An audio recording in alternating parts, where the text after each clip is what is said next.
Hey, it's Timothy LEIPHART again, your connected president. Welcome to my living room. I'd invite all of you to come over for a visit, but you probably wouldn't fit. Okay, I think it's way past time we had a serious talk about our southern border with Mexico. Donald Trump is not going to build a wall. In fact, that may be the stupidest idea I've ever heard. Free people don't build walls, they tear them down. It may be fun to talk about building walls and to get people all worked up in an effort to get your vote, but it doesn't solve the underlying problem. So let's back up and think for a change. It appears that Donald doesn't know Congress passed the Secure Fence Act of 2006 and already funded it with billions of dollars for construction to address the very same problems that everyone's complaining about now. That was 10 years ago, and the fence still isn't complete, which means somebody needs to do a little bit of research instead of making stuff up all the time. Completion hasn't been delayed due to lack of interest or bureaucratic red tape. The fence hit its own wall. The simple fact is that the border isn't along city streets in Manhattan. It includes mountain ranges and ravines. It crosses several critical and life-giving waterways. It crosses deserts, floodplains, migratory paths for all kinds of animals, some that are endangered species. It intersects cities, national parks, private property, and some Native American tribal lands which are protected. And that's just the problems with the fence, not to mention the difficulties a solid wall would create, not to mention the permanent roadways that would have to be built to transport trucks and heavy machinery and building materials and for ongoing maintenance, not to mention the considerable conflict it would cause with one of our largest and most important trading partners, Mexico, which means a wall will never be built and the money would be wasted and the same problems would continue to exist. So what is the answer? We wouldn't have an immigration problem if people weren't immigrating. Why are people crossing our border illegally? It's called the war on drugs.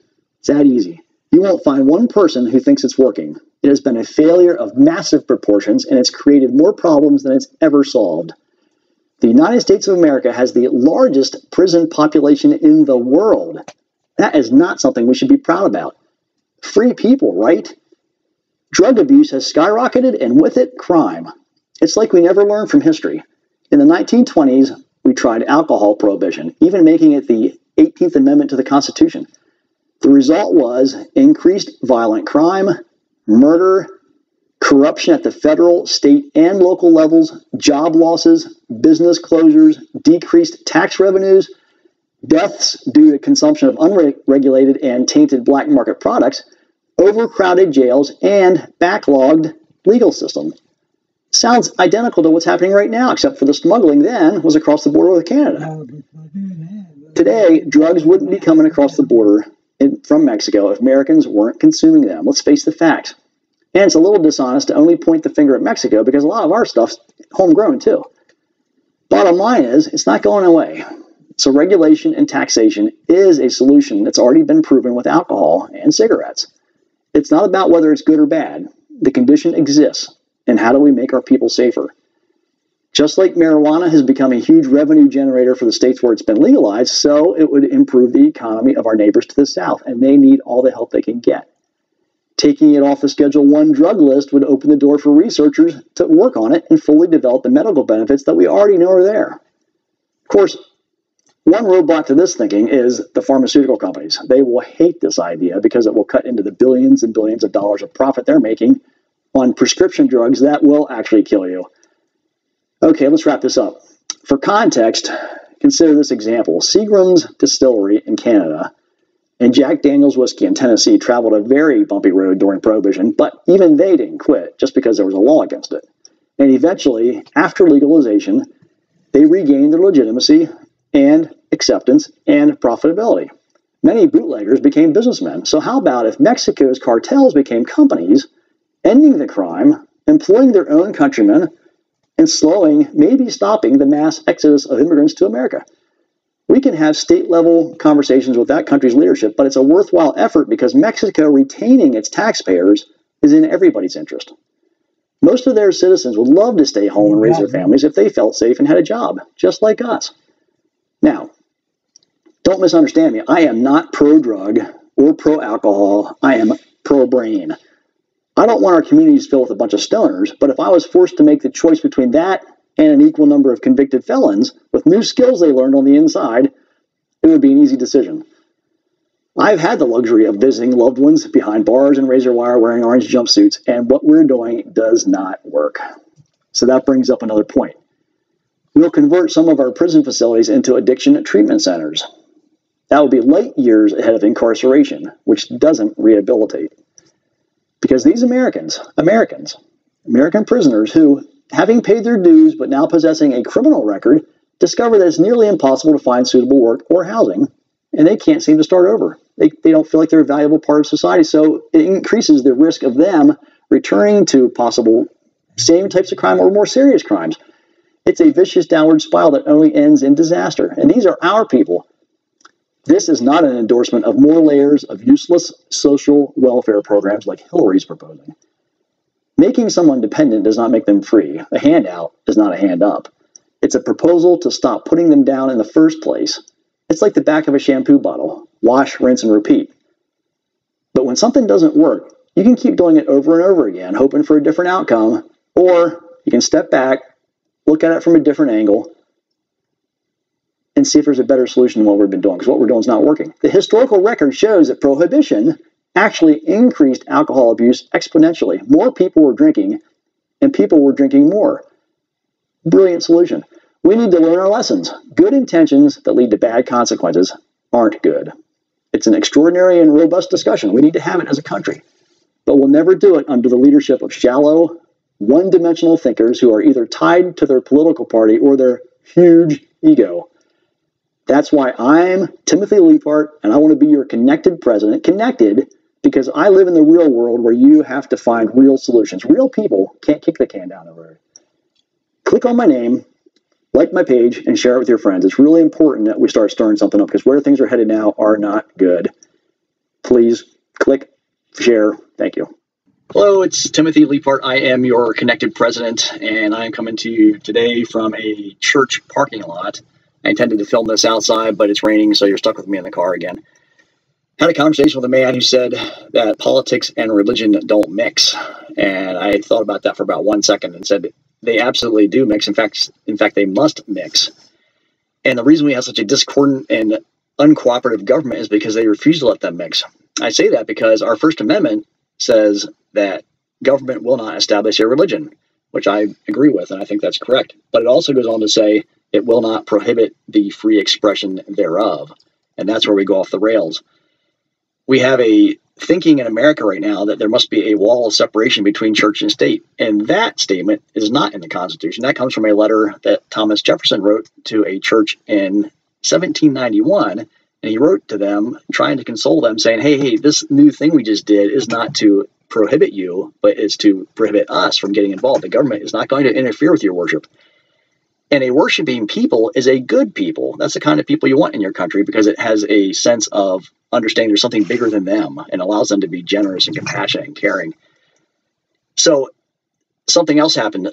In December of 2015, which is just a few months ago, Gallup did a survey on religion in America, and they found that 75% of Americans claim Christianity as their religion.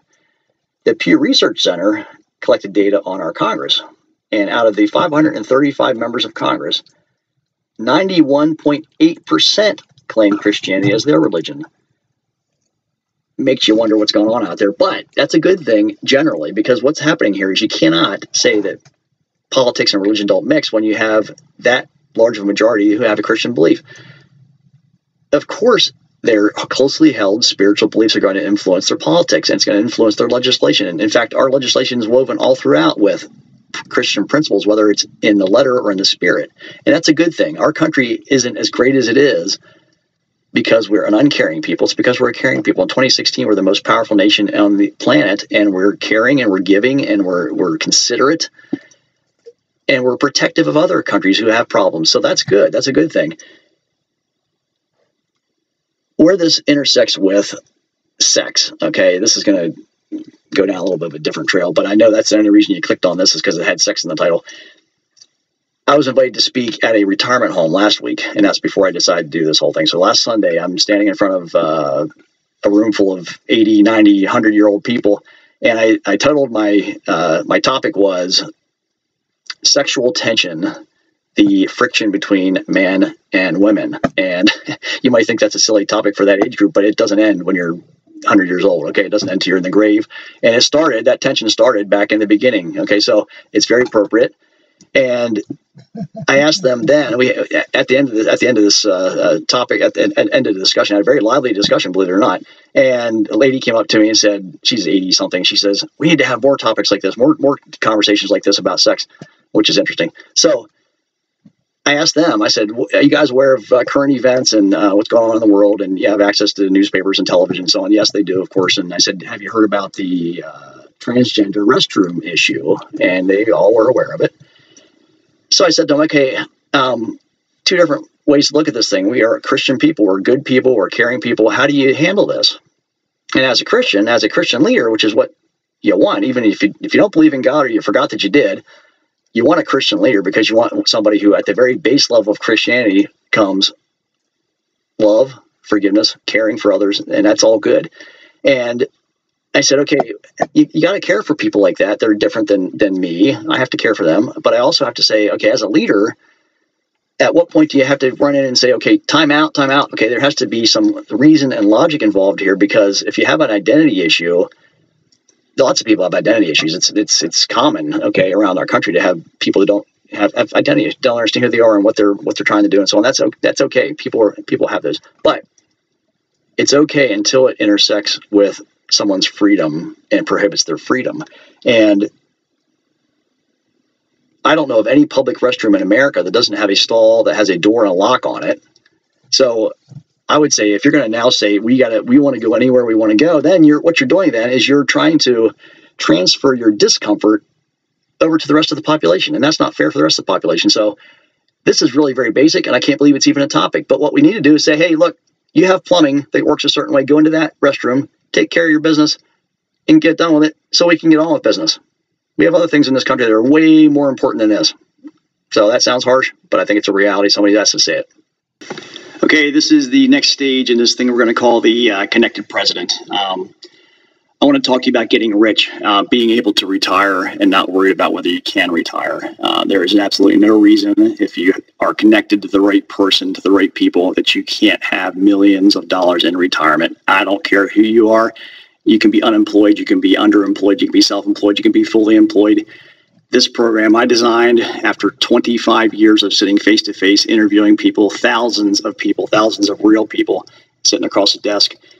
You can be financially free in your life with a guarantee of no loss of your principal investment. That's what these banks and these investment companies will not guarantee you. They will say, yeah, come on, give me your money. Can't guarantee it'll be there when you come back. I will remove that doubt. I'll remove that fear. It's guaranteed.